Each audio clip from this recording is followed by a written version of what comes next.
Hi guys, कैसे हैं आप सब। आई होप कि सब खैरियत से होंगे, ठीक ठाक होंगे। आज मैं आप लोग के साथ शेयर करने वाली हूँ बेकरी स्टाइल फ्रूट केक की रेसिपी, जो कि बहुत आसान है और बहुत बहुत मज़ेदार बनता है। तो चलिए देख लेते हैं कि इसको हमने किस तरह से तैयार किया है। केक बनाने के लिए जो इसमें ड्राई फ्रूट्स हमने शामिल करने हैं उनको मैंने ले लिया है, और इसमें मैं शामिल कर रही हूँ 1 खाने का चम्मच मैदा, और इसके साथ मैं इसे मिक्स कर लूँगी। इससे क्या होगा कि जब हम केक बनाएंगे तो ये जो फ्रूट्स हैं वो इसमें इक्वली डिवाइड हो जाएंगे और नीचे नहीं बैठेंगे। तो ये करके हम साइड में रख लेंगे।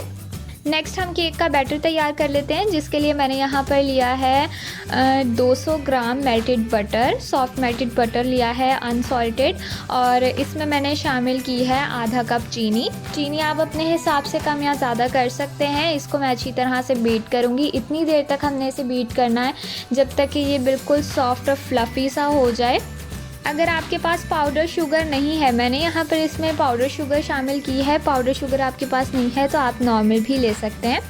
तो यहाँ पर आप देख लीजिए 1 से 2 मिनट के लिए बीट किया है और ये कुछ फ्लफ़ी सा हो चुका है। अब मैं इसमें 1 बाय 1 अंडे शामिल करूँगी। एक एक करके मैं इसमें अंडे शामिल करूँगी और उसे बीट करूँगी अच्छी तरह से। जब वो बीट हो जाएगा तब दूसरा शामिल करूँगी, और इस तरह से मैंने इसमें 3 अंडे डाले हैं। तीनों को हमने बीटिंग के लिए थोड़ा थोड़ा सा टाइम देना है।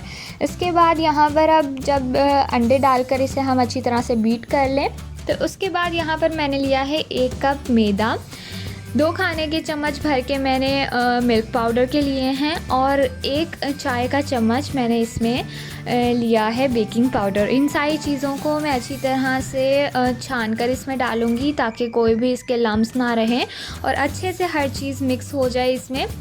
इस सब को डालकर भी हम अच्छी तरह से 2 से 3 मिनट के लिए इसे बीट करेंगे।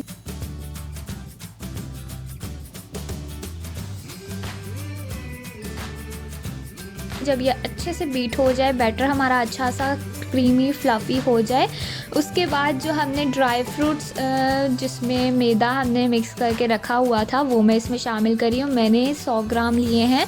आप अपनी मर्ज़ी से जितने भी आपको इसकी क्वांटिटी रखनी है आप उस हिसाब से रख कर इसमें डाल सकते हैं। इसे हम अच्छे से मिक्स कर लेंगे बैटर में, और बैटर हमारा बिल्कुल तैयार है। तो अब जो हमने सांचा लेना है जिसमें हमने इसको पोर करना है, उसको मैंने पहले ग्रीस कर लिया है चारों तरफ से अच्छी तरह से।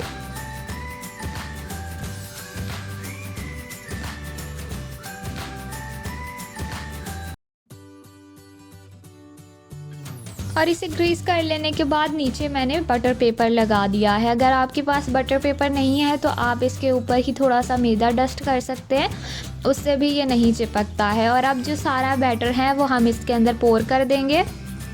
बैटर पोर कर लेने के बाद अब हम इसे अच्छी तरह से ऊपर से स्मूथ कर लेंगे ताकि ये अच्छा सा हर जगह से एक जैसा हो जाए, और जब ये बेक हो तो भी अच्छा ही ये फूले एक तरह से ही।